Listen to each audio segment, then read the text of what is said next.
तो जैसा कि पिछले एपिसोड में हमने देखा था, जो गाओ जुआन होता है वो चैंग फैंग को ढूंढ लेता है और वो चैंग फैंग के सामने आते हुए उसे बोलता है कि चैंग फैंग उसका काम केवल तुम्हें ढूंढना था और चूंकि अब तुम मिल चुके हो तो अब मैं तुम्हें खत्म करने वाला हूँ। और गाओ जुआन को फाइट के लिए रेडी होता हुआ देखकर जो चैंग फैंग होता है वो गाओ जुआन से बोलता है कि 1 मिनट रुको, मैं अभी फाइट नहीं करना चाहता। जो सुनकर जो गाओ जुआन होता है वो हंसते हुए चैंग फैंग से बोलता है कि क्या हुआ, तुम फाइट क्यों नहीं करना चाहते? कहीं तुम ये तो नहीं सोच रहे हो ना कि तुम मेरे आगे अगर अपनी जान की भीख मांगोगे तो मैं तुम्हें जिंदा छोड़ दूंगा। जो सुनकर जो चैंग फैंग होता है वो हंसते हुए गाओ जुआन से बोलता है कि नहीं, तुमने मेरी बात का गलत मतलब निकाल लिया है। मैं तुमसे यहाँ पर अपनी जान की भीख नहीं मांगने वाला। मैंने तुम्हें यहाँ पर केवल इसीलिए रुकने के लिए बोला क्योंकि मैं नहीं चाहता कि मेरी फाइट के कारण जो सिस्टर यूनर है वो डिस्टर्ब हो जाए, क्योंकि वो वहाँ पर हर्ब्स को कलेक्ट कर रही है। तो इसीलिए मैं चाहता हूँ कि तुम मेरे साथ किसी दूसरे प्लेस पर चलकर फाइट करो। जो सुनकर जो गाओ जुआन होता है वो चैंग फैंग से बोलता है कि चैंग फैंग, तुम बहुत ही जल्दी मरने वाले हो और तुम्हें टेंशन लेने की कोई भी जरूरत नहीं है। तुम्हें खत्म करने के बाद मैं तुम्हारी सिस्टर को भी तुम्हारे साथ में भेज दूंगा। और इतना बोलकर अब जो गाओ जुआन होता है वो अपने दोनों साथियों से बोलता है कि जाओ जाकर इसे खत्म कर दो और इसे खत्म करने के बाद जो इसकी सिस्टर है उसे भी खत्म कर देना।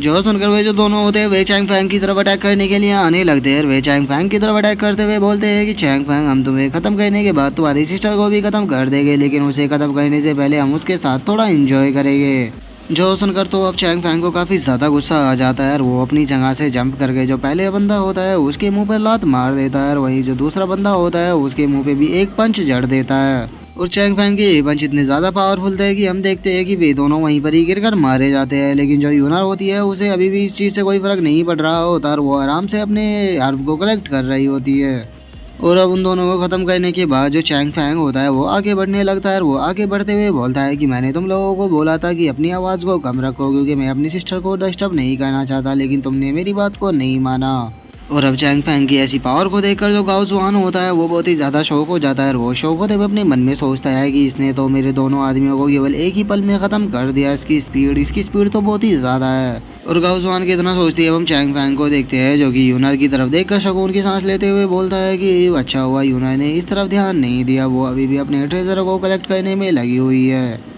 और इतना बोलकर अब जो चैंग फैंग होता है वो गाओ जुआन की तरफ देखते हुए उसे बोलता है कि ठीक है, तुम मुझसे फाइट करना चाहते हो तो मैं तुमसे फाइट करने के लिए तैयार हूँ, लेकिन तुम्हें अपनी आवाज़ को थोड़ा कम रखना होगा क्योंकि मैं नहीं चाहता कि जो यूनर है वो डिस्टर्ब हो जाए। जो सुनकर अब जो गाओ जुआन होता है उसे काफ़ी ज़्यादा गुस्सा आ जाता है और वो गुस्से में अपनी पावर को बाहर निकालते हुए चैंग फैंग से बोलता है कि चैंग फैंग, आखिर तुमने मुझे क्या समझ लिया है जो कि तुम मुझे इस तरह से अपना ऑर्डर दे रहे हो? कहीं तुमने मुझे उन तीनों की तरह कमज़ोर तो नहीं समझ लिया? मैं गाओ जुआन किंग मू आउटर सेक्ट का नंबर 1 डिसाइपल हूँ, तो तुम्हें क्या लगता है कि तुम मुझे आसानी से हरा सकते हो? और इतना बोलकर अब जो गाओ जुआन होता है वो चैंग फैंग की तरफ अटैक करने के लिए जा रहा होता है, लेकिन तभी जो चैंग फैंग होता है वो फुल स्पीड के साथ आकर उसके मुंह पर एक पंच जड़ देता है और वो इतना यहीं पर ही नहीं रुकता, वो एक लात और मारकर जो गाओ जुआन होता है उसे पीछे फेंक देता है, जिस कारण अब जो गाओ जुआन होता है वो जमीन से जाके टकराता है। और हम देखते हैं कि जो गाओ जुआन की हालत होती है वो भी काफ़ी ज़्यादा ख़राब हो जाती है और वो डरते हुए बोलता है कि नहीं, ऐसा नहीं हो सकता, आखिर तुम इतने ज़्यादा पावरफुल कैसे हो सकते हो? और गाओ जुआन को ऐसे चिल्लाता हुआ देखकर जो चैंग फैंग होता है उसे दोबारा से गुस्सा आ जाता है और वो गाओ जुआन की तरफ बढ़ते हुए उससे बोलता है कि मैंने तुम्हें पहले ही बोला था कि अपनी आवाज़ को डाउन रखना, लेकिन लगता है कि तुम्हारी ये समझ में मेरी बात नहीं आती। तुम्हें क्या लगता है कि अगर तुम किंग मू सेक्ट के नंबर 1 डिसाइपल हो तो तुम यहाँ पर अपनी मनमर्जी कर सकते हो? मैंने तुम्हें पहले ही बोला था कि अपनी आवाज़ को कम रखना, लेकिन तुमने मेरी बात को नहीं माना, तो अब मुझे इस चीज़ के लिए ब्लेम मत करना। जो सुनकर अब जो गाओ जुआन होता है वो काफ़ी ज़्यादा डर जाता है, लेकिन इससे पहले कि वो कुछ कर पाता हम देखते हैं कि जो चैंग फैंग होता है वो उसके सर के ऊपर एक काफ़ी पावरफुल लात को मारता है, जिस कारण उसका जो शरीर होता है वो ज़मीन में धंस जाता है। जिसके बाद हम यूनर को देखते हैं जो कि आराम से अपने ट्रेजर को कलेक्ट कर रही होती है और उसे चैंग फैंग की फाइट से घंटा भी फर्क नहीं पड़ रहा होता। जिसके बाद अब जो चैंग फैंग होता है वो गाओ जुआन को उठाते हुए उससे बोलता है कि गाओ जुआन, मैं उन लोगों को कभी भी नहीं छोड़ता जो कि मेरी बात को इग्नोर करते हैं। मैंने तुम्हें इतने प्यार से समझाया था कि तुम यहाँ पर वॉइस मत करना क्योंकि मैं सिस्टर यूनर को डिस्टर्ब नहीं करना चाहता। जरा एक बार देखो उनको, वो ट्रेजर को कलेक्ट कर कर मुस्कुराते हुए कितनी प्यारी लग रही है और तुम उन्हें डिस्टर्ब कर कर उसकी उस स्माइल को गायब करना चाहते हो। जो सुनकर अब जो गाओ जुआन होता है वो यूनर की तरफ देखते हुए बोलता है कि नहीं, मैं इसे एक्सेप्ट नहीं कर सकता, मुझे ये चीज़ बिल्कुल भी पसंद नहीं है। और अब गाओ जुआन के ऐसे जवाब को सुनकर तो जो चैंग फैंग होता है उसे और भी ज़्यादा गुस्सा आ जाता है और वो गाओ जुआन के हाथ को तोड़ते हुए उससे बोलता है कि क्या कहा तुमने, तुम्हें ऐसी चीज़ें पसंद नहीं है? और अपने हाथ के टूट जाने के कारण जो गाओ जुआन होता है वो जोर जोर से चिल्लाने लगता है और उसे ऐसे चिल्लाता हुआ देखकर जो चैंग फैंग होता है उसे फिर से गुस्सा आ जाता है और वो गुस्से में बोलता है कि मैंने तुम्हें चिल्लाने से मना किया था। और इतना बोलकर अब जो चैंग फैंग होता है वो गाओजुआन के मुंह पर एक पंच कर उसे पीछे फेंक देता है। और उसे पीछे फेंकने के बाद अब जो चैंग फैंग होता है वो यूनर की तरफ देखते हुए बोलता है कि मैं यूनर के साथ ही बड़ा हुआ हूँ, लेकिन मैंने अपनी पूरी लाइफ में यूनर को इतना ज्यादा खुश कभी नहीं देखा, इसीलिए मैं उसे इस फाइट के कारण डिस्टर्ब नहीं होने देना चाहता। और इतना बोलकर अब जो चैंग फैंग होता है वो अपनी जगह से जंप करके जो गाओजुआन होता है उसके पेट के अंदर जाकर पंच मारते हुए उसे बोलता है कि तुम्हारी हिम्मत कैसे हुई सिस्टर यूनर की यहाँ पर खुशी को छीनने की, मैंने तुम्हें बोला था पर तुमने मेरी बात को नहीं माना, अब मैं तुम्हें यहाँ पर जिंदा नहीं छोड़ने वाला। और इतना बोलकर अब जो चैंग फैंग होता है वो गाओजुआन की कुत्ते की तरह पिटाई करना शुरू कर देता है। और अपनी इतनी बुरी पिटाई होता हुआ देखकर जो गाओजुआन होता है वो खुद को संभालते हुए बोलता है कि नहीं, मैं इससे नहीं जीत सकता, ये मुझसे बहुत ही ज्यादा पावरफुल है। और इतना बोलकर अब जो गाओजुआन होता है वो अपनी पास से ब्लड बर्डिंग पिल को निकालने लगता है और उस पिल को निकालते हुए बोलता है कि अब मेरे पास केवल एक ही रास्ता बचा है कि मैं ब्लड बर्निंग पिल का सहारा लूं। इस पिल को खाने के बाद मैं तो मरूंगा ही, लेकिन मैं तुम्हें भी जिंदा नहीं छोड़ूंगा, तुमने मुझे ये करने के लिए आज मजबूर कर दिया है। और इतना बोलकर वो ब्लड बर्निंग पिल को खाने ही वाला होता है, लेकिन तभी जो चैंग फैंग होता है वो गुज़वान की तरफ बढ़ने लगता है और वो गुज़वान की तरफ बढ़ते हुए बोलता है कि तुमने इसे खाने में काफी ज्यादा लेट कर दिया,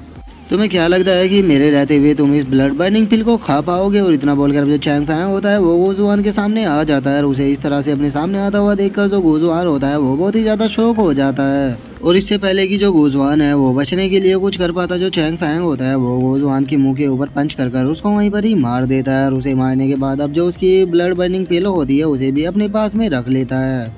और उन्हें खत्म कर देने के बाद जो चैंग फैंग होता है वो यूनर की तरफ देखते हुए बोलता है कि यूनर, मैं तुम्हारी इस स्माइल को किसी को भी छीनने नहीं दूंगा, और जो भी तुम्हारी स्माइल को छीनने की कोशिश करेगा मैं उसे मार दूंगा। और चैंग फैंग के इतना बोलते के साथ ही अब हमारा जो व्यू होता है वो वैंग के ऊपर आ जाता है, जो कि चैंग फैंग की फायर पावर को देखकर काफी ज्यादा शौक हो चुका होता है। और वो शौक होते हुए बोलता है कि चैंग फैंग ने तो किंग वो के 4 डिसाइपलों को एक साथ में ही मार दिया। और एल्डर वैंग के इतना बोलते के साथ ही अब हम ली युआन फैंग को देखते हैं, जिसे कि गुज़वान के ऊपर काफी ज्यादा गुस्सा आ चुका होता है और वो गुस्से में बोलता है कि इडियट, बेवकूफ कहींगा, उस बेवकूफ को मैंने बोला था कि वो जैसे ही चैंग फैंग से मिले वो सीधे ब्लड बर्निंग पिल को खा ले, लेकिन उसने मेरी बात को नहीं माना और उसने उस ब्लड बर्निंग पिल को नहीं खाया, और इसीलिए वो इस बास्टर चैंग फैंग से नहीं जीत पाया। मुझे समझ में नहीं आ रहा कि मैं इस बास्टर चैंग फैंग को मारने के लिए क्या करूँ।